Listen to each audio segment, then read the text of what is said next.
నమస్తే, welcome to Andhraprabha. నేను ప్రియా కౌశిక్.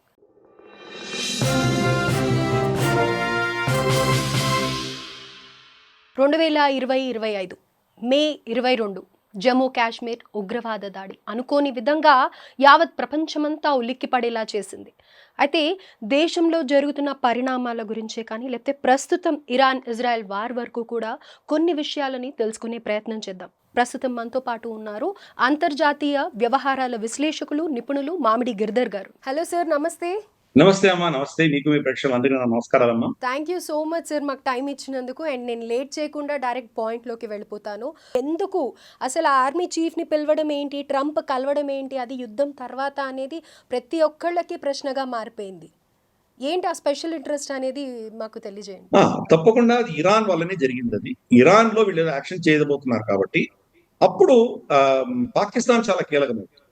పాకిస్తాన్ అనేది మనకు ఇంగ్లీష్ లో రెంటియర్ స్టేట్ అంటారు. అంటే మనకు కిరాయికి పెట్టినటువంటి దేశం. అది మనం రెంట్కి ఇచ్చినటువంటి స్టేట్. అంటే వాళ్ళ భూభాగాన్ని రెంట్కి ఇస్తారు. ఎవరు ఎక్కువ పైసలు ఇస్తే వాళ్ళ దగ్గర వెళ్తారు. ఇంకా పచ్చిగా చెప్పాలంటే వేశ్యావృత్తిలో ఉన్నారు. ఎవరు పైసలు ఇస్తే వాళ్ళ దగ్గర వెళ్ళేటువంటి నైజం ఉన్నటువంటి దేశం పాకిస్తాన్. సో అందుకని వాళ్ళకి అస్తిత్వం లేదు. ఎవరేం చెప్తే అది వినాలి.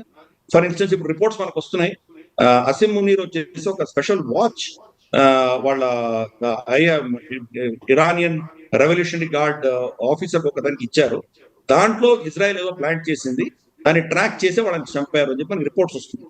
సో కాబట్టి రెండు విధాలు ప్లే చేస్తున్నారు. పబ్లిక్ గానేమో మేము ముస్లిము ఉమ్మా అది ఇది టెహరాన్ మీద బాంబు వేస్తే మేము ఇజ్రాయెల్ మీద న్యూక్లియర్ బాంబు వేస్తాం, ఈ చెత్తంతో చెప్తున్నారు. బ్యాక్ ఎండ్ లో మళ్ళీ అమెరికా ఏం చెప్తే వినాలి. ఎందుకంటే వాళ్ళకంటే అస్తిత్వం లేదు. చెప్పారు కదా, వాళ్ళు అమ్ముడు పోయినటువంటి దేశం. కాబట్టి ఇప్పుడు అమెరికాకు పాకిస్తాన్ చాలా కీలకం. అందుకనే operation Sindoor ఆపేమం.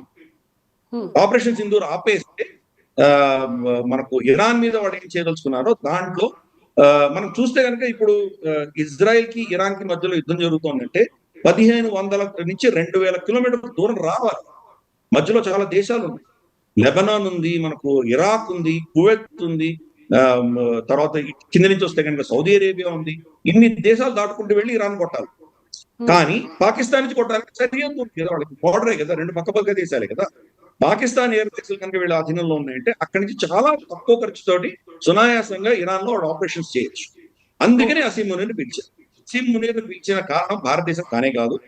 So this is all strategy of America అనుకోవచ్చా? Because Pakistan would be the centre point for them for easily targeting. అంటే నా అనాలిసిస్ ఏంటంటే బెంజమిన్ నెతన్యాహు డొనాల్డ్ ట్రంప్ ని కూడా వాడుకుంటున్నాడు. ఆయన ఈ strategy planning Benjamin Netanyahu execute చేస్తోంది, డొనాల్డ్ ట్రంప్ చేస్తున్నాడు. డొనాల్డ్ ట్రంప్ నేను యుద్ధానికి వెళ్ళను, ఎక్కడా యుద్ధం చెయ్యను, ఉన్న యుద్ధాలను ఆపేస్తాను. ఒబామా వీళ్ళందరూ చాలా యుద్ధాలు చేశారు. ఆయన ఒబామాకి మీరేమో నోబెల్ ప్రైజ్ ఇస్తారు, నాకు నోబెల్ ప్రైజ్ ఇవ్వరు. ప్రతి సెంటెన్స్ వెనకాల నోబడి అక్నాలెడ్జెస్ ఇట్, నోబడి థ్యాంక్స్ మీ, ఇవన్నీ చెప్తాడు ఆయన. ఎందుకంటే ఆయన నోబెల్ ప్రైజ్ కావాలి. ఒబామా చేసిన దానికంటే చాలా గొప్ప విషయాలు నేను చేశాను, అయినా నాకు మీరేమో నన్ను రికగ్నిషన్ ఇవ్వట్లేదు, నాకు నోబెల్ ప్రైజ్ ఇవ్వట్లేదు అని ఆయన బాధ. అందుకనే అసీం మునీర్ ఆయనని కొంత ఉబ్బించడానికి అవసరం అని చెప్పేసి, అసలు మీరు ఈ న్యూక్లియర్ యుద్ధం ఆపినందుకు మీకు నోబెల్ ప్రైజ్ ఇవ్వాలి అని చెప్పి అసీం మునీర్ స్టేట్మెంట్ ఇచ్చినందుకు నేను పిలిచాను అని చెప్పాడు. ఇదంతా వెనకాల బయట చెప్పేది వేరే, లోపల జరిగేది వేరే. ఇరాన్ లో వీళ్ళు చేయబోయేటువంటి యాక్షన్స్ కి పాకిస్తాన్ భూభాగాన్ని పాకిస్తాన్ భూభాగాన్ని వాడుకోవాలంటే పాకిస్తాన్ లో కూడా ఈ రోజు ఇబ్బంది ఏముందంటే భారతదేశం ఎప్పుడు కొడుతుందో తెలియదు. కాబట్టి ఇప్పుడు వాళ్ళు ఒక నెగోషియేట్ చేస్తారు. సరే, మా ఎయిర్ బేస్లు మీకు ఇస్తాము, మీరు ఇరాన్ లో ఏం చేస్తారో చేయండి, మేము ఎవరికి చెప్పము, సీక్రెట్ గా మీరు చేసుకోండి ఏం చేస్తారో, కానీ మాకు ఇంటెలిజెన్స్ ఇవ్వండి. భారతదేశానికి వ్యతిరేకంగా మేము వాళ్ళ దగ్గర నుంచి వస్తున్న మిజైల్స్ తట్టుకునేటువంటి మాకు రెడార్లు కానీ, మాకు డ్రోన్స్ కానీ, ఆ టెక్నాలజీ మాకు ఇవ్వండి అని చెప్పి అమెరికాని అడుగుతారు. సో అమెరికాని వాడుకోబోతోంది పాకిస్తాన్ భారతదేశానికి వ్యతిరేకంగా. వాళ్ళకి ఇంతకాలం వచ్చిన అప్పులు కానీ, ఇంతకాలం వాళ్ళకి ఇచ్చినటువంటి సబ్సిడీలు కానీ, వాళ్ళకి ఏవి ఇచ్చారో ప్రపంచంలో అవన్నీ కూడా భారతదేశ వ్యతిరేకంగా వాడుకుంటారు. వాళ్ళ ప్రజలు నాశనమైన వాళ్ళకి పర్వాలేదు. కాబట్టి ఇప్పుడు వాళ్ళకు ఒక పెద్ద ఆపర్చునిటీ వచ్చింది.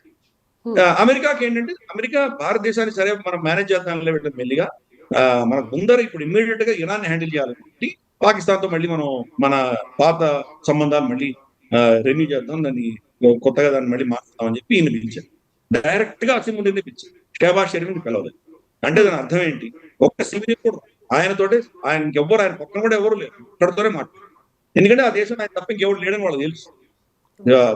ప్రోటోకాల్ ప్రకారం అయితే షహబాజ్ షరీఫ్ని పిలవాలి, లేదా షహబాజ్ షరీఫ్, అసీం మునీర్ ఇద్దరు కలిసి వచ్చి ఉండొచ్చు. సో ఈ ఈ ఫిల్టరేషన్ అంతా మాకు అక్కర్లేదు, నిర్ణయం డెసిషన్ తీసుకునేది అసీం మునీరే కాబట్టి డైరెక్ట్ గా అతన్ని పిలిచి చెప్పారు ఏం చేయాలో చెప్పేశారు. లంచ్ అని పిలిచారు, గౌరవం ఇచ్చారు, ఇవన్నీ చేసి సరే ఆయన పెట్టిన డైలాగ్ అన్ని వేరే ఉన్నాయి. ఎక్కడ కూడా ఇరాన్ ప్రస్తావన లేదు ఆ స్టేట్మెంట్స్, డొనాల్డ్ ట్రంప్ ఇచ్చిన స్టేట్మెంట్ లో కానీ, పాకిస్తాన్ ఇంతవరకు అఫీషియల్ స్టేట్మెంట్ రాలేదు అక్కడ. దీంట్లో వాళ్ళు చర్చ అంతా కూడా దీని గురించే ఉండవచ్చు. అంటే డొనాల్డ్ ట్రంప్ ఇజ్రాయెల్ ఏం చెప్తోందో ఆ అజెండాలో భాగంగానే పనిచేస్తుంది. అందుకనే డెమోక్రాట్స్ అమెరికాలో వాళ్ళు ఏం చేస్తున్నారంటే మన యుద్ధం కాని యుద్ధంలోకి మళ్ళీ మన దేశాన్ని ఎందుకు నెట్టుతున్నావు నువ్వు, అది ఇజ్రాయెల్ ఇరాన్ మధ్యలో జరుగుతున్న దానికి మనం ఎందుకు మన ట్యాక్స్ పేయర్ పైసలు ఖర్చు పెట్టి అక్కడ ఎందుకు వెళ్ళాలి, మన పిల్లల్ని ఎందుకు అక్కడ యుద్ధంలో దింపాలి అని చెప్పి అమెరికాలో దానికి వ్యతిరేకత మనం చూస్తాం. 20 ఏళ్ళు ఆఫ్ఘనిస్తాన్ లో మనం యుద్ధాలు చేసాం, ఎంతో మంది చనిపోయారు, వందలాది మంది మన పిల్లలు చనిపోయారు. మళ్ళీ అటువంటి అన్ఎండింగ్ వార్ ఎప్పుడు తెలుస్తుందో తెలియదు, ఏదో 2 వారాలు 3 వారాలు అయ్యేటువంటిది కాదు. ఆఫ్టర్ ఆల్ ఒక చిన్న టెర్రరిస్ట్ ఆర్గనైజేషన్ హమాస్ ని మీరు ఓడించడానికి సంవత్సరం అయింది, ఇప్పటిదాకా ఇంకా మీరు ఓడించలేకపోయారు. ఇరాన్ లాంటి పెద్ద దేశాన్ని మీరు ఓడించాలంటే కనుక ఎన్ని సంవత్సరాలు పడుతుందో అన్ని సంవత్సరాలు మా ట్యాక్స్ పేయర్ పైసలు ఇవన్నీ మేము ఖర్చు పెట్టుకోవాలి. మా దేశం అప్పులు ఆల్రెడీ $37 ట్రిలియన్ దాకా వెళ్ళిపోయినాయి. మేము దివాళా తీయకుండా ఉండాలంటే కనుక ఫస్ట్ ఈ పనికిమాల యుద్ధాలు ఆపేయండి అని డొనాల్డ్ ట్రంప్ మీద ఒత్తిడి ఉంది. డొనాల్డ్ ట్రంప్ ఇప్పుడు ఏంటంటే ఇప్పుడు ఒకటి బెంజమిన్ నెతన్యాహు వేసిన ఒక వలయంలో చిక్కుకున్నాడు, ఏదో ఒకటి చెయ్యాలి. 2 తన యొక్క స్టాండ్, నేను నోబెల్ ప్రైజ్ కావాలి, నాకు నేను శాంతి కోరుకునేవాడిని అని చెప్పేటువంటి వ్యక్తి. కాబట్టి ఈ రెండిట్లో బ్యాలెన్సింగ్ ఎలా చేయాలో అర్థం కావాలి. అందుకనే ఆయన నిన్న ఇచ్చిన స్టేట్మెంట్ ఏమి ఇచ్చాడు, ఆయన నేను ఇరాన్ తో యుద్ధం చేస్తానో తెలియదు, చేయనో తెలియదు, నాకే తెలియదు అంటే ఈ సందిగ్ధ పరిస్థితిలో ఉన్నాడు. అందుకనే ఇప్పుడు ఫైనల్ గా ఏమవుతుందో చూడాలి. ఇజ్రాయెల్ మాత్రం ఇది తాడో పేడో తేల్చుకోవాలని నిర్ణయించుకుంది. అమెరికా మీద అటువంటి ఒత్తిడి తీసుకొస్తుంది. అమెరికా లేకుండా వాళ్ళు యుద్ధం చేయలేరు ఇజ్రాయెల్. ఫర్ ఇన్స్టెన్స్ 200 యుద్ధ విమానాలు ఇరాన్కి వెళ్ళినాయి అంటే రమారమి 2000 నుంచి 2500 కిలోమీటర్ల దూరం వెళ్ళాలి. మామూలుగా మన ప్యాసింజర్ ఎయిర్లైన్స్ ఏవైతే ఉంటాయో దాంట్లో ఫ్యూయల్ చాలా ఉంటుంది, ఏవియేషన్ టర్బైన్ ఫ్యూయల్ చాలా ఉంటుంది. కానీ ఫైటర్ ఎయిర్క్రాఫ్ట్ చిన్నవి కదా అవి, దాంట్లో ఫ్యూయల్ తక్కువ ఉంటుంది. 2500 కిలోమీటర్ దూరం వెళ్ళి మళ్ళీ 2500 కిలోమీటర్ తిరిగి వచ్చేంత ఫ్యూయల్ దాంట్లో ఉండదు. కాబట్టి వీళ్ళకి మిడ్ ఎయిర్ రీఫ్యూలింగ్ కావాలి, ఆకాశంలో ఉండగా రీఫ్యూల్ చేయాలి. వాళ్ళ దగ్గర కొన్ని ఉన్నాయి. ఇజ్రాయెల్లో కొన్ని ఎయిర్ ట్యాంకర్స్ అంటారు, మన పెట్రోల్ బంకులు లాంటివి, ఆకాశంలో తిరిగి ఫ్యూయల్ చేసేవి కొన్ని ఉన్నాయి. కానీ 200 ఎయిర్ క్రాఫ్ట్స్ ఒకటేసారి వెళ్ళినాయంటే కనుక ఆ 200 ఎయిర్ క్రాఫ్ట్స్ కి వీళ్ళు రీఫ్యూల్ చేసే కెపాసిటీ ఇజ్రాయెల్ కి లేదు. అంటే అమెరికానే ప్రొవైడ్ చేసింది స్పష్టంగా అర్థమవుతుంది.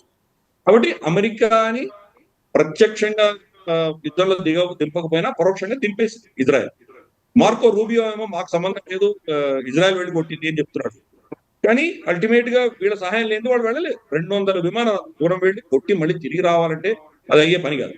కాబట్టి అమెరికా ఆల్రెడీ యుద్ధంలో దిగింది. ప్రత్యక్షంగా ఇప్పుడు వాళ్ళకి అవసరం ఒకటి ఉంది ఇజ్రాయెల్ కి, బంకర్ బస్టర్ బాంబ్స్ అని ఉన్నాయి. Bunker mother of all bombs అని అంటారు, MOAB, mother of all bombs అంటారు. అది ఆ బంకర్ బస్టర్ బాంబ్ అమెరికా దగ్గర మాత్రమే ఉంది. ప్లస్ ఆ బాంబ్ ఎలా తయారు చేశారంటే అమెరికాలో తయారైనటువంటి P2 బాంబర్స్ అని ఉంటాయి.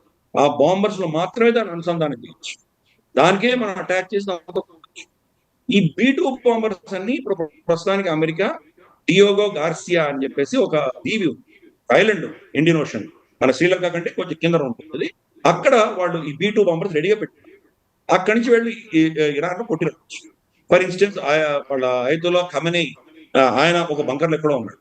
అలాగే వాళ్ళ మేజర్ న్యూక్లియర్ ఏదైతే బాంబులు తయారవుతాయో అది కూడా కొండ లోపల ఎక్కడో 4 అంతస్తులు ఎక్కడో దాచిపెట్టారు.